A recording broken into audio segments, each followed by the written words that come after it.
Let's dig into this performance study. In this study, we're actually playing over a blues type of form, which is G13, then we're going to go to C9. So I try to make a really important resolution into that C9. So as I'm playing the G7, I definitely want to try to create a real strong pull to that C9. Just as any type of resolution, we want to create good tension into that resolution. The other thing that I was doing quite a bit was creating the concept of the mixed tension dominant, using some of these clusters that are based off of the diminished scale. So moving them just like a diminished chord.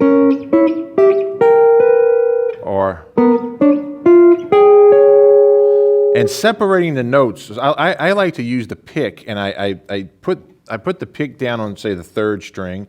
I'll use the middle finger to play the first string. So I'll get this, like this. And then you want to make sure that you get those to come out even.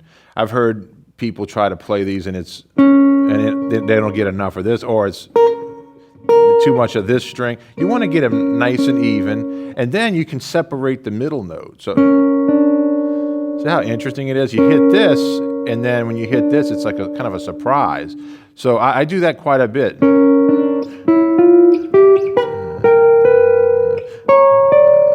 See how cool that sounds? And then one thing that I did is I played this it's a very cliche line that I actually got from the great Joe Pass, which is,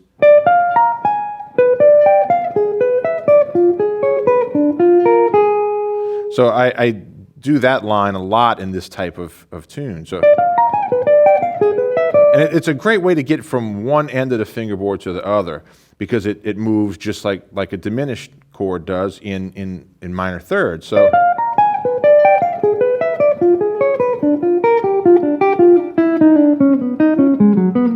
and then I resolve to the four chord here. So that was one thing that actually happened. So it's, and that gets us into that 4 chord. We don't have to travel as far. We can use it to go the opposite way.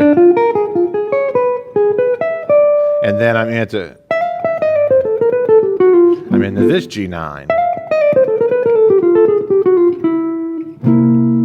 which helps me to resolve to that C again. Now, when we get to the B flat 7, the same thing. We handle it exactly the same way as we handle it as a G7. And it's a static chord. It doesn't really do nothing. It just hangs on G7. And while it's doing that, I'm going to fill it with a bunch of these mixed tension dominant type chords. So the same technique, but in this way I have a 4-note chord. So I'm going to pick the third and the first strings, and then I'm going to move it to the fourth and the second string. So creating that little, it's kind of funky, has a cool sound about it, and it kind of surprises the ear instead of me just going. That gives you the whole chord at once, gives you all the colors at once. But by separating those colors a little bit, it's a little bit of a different feel. So I do that quite a bit. So when it gets to that B flat 7, I'm just grooving on that.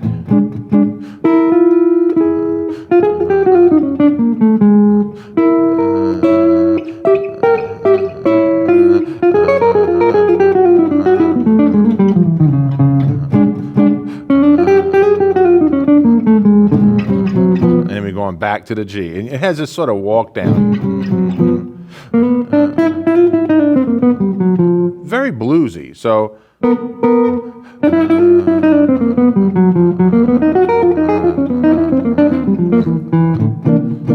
and that's the same thing, creating that tritone substitution, that A flat, D flat to get to C. Like it gets me to C right here. So I do that quite a bit in this song, and I do it quite a bit in my playing because I just really like the way it sounds. So when I get back to the 1 chord, I like to just play the diminished scale against it. That actually sounds really good. So if I'm getting back to the G13, although we're superimposing the mixed tension dominant ideas against it, I'll play the diminished scale right on it. So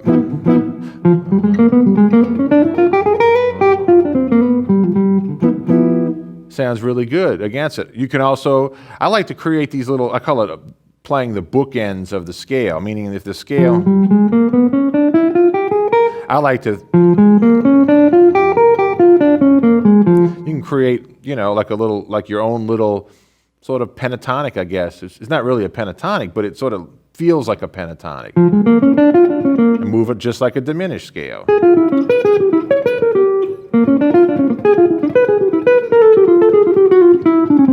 That sounds pretty cool.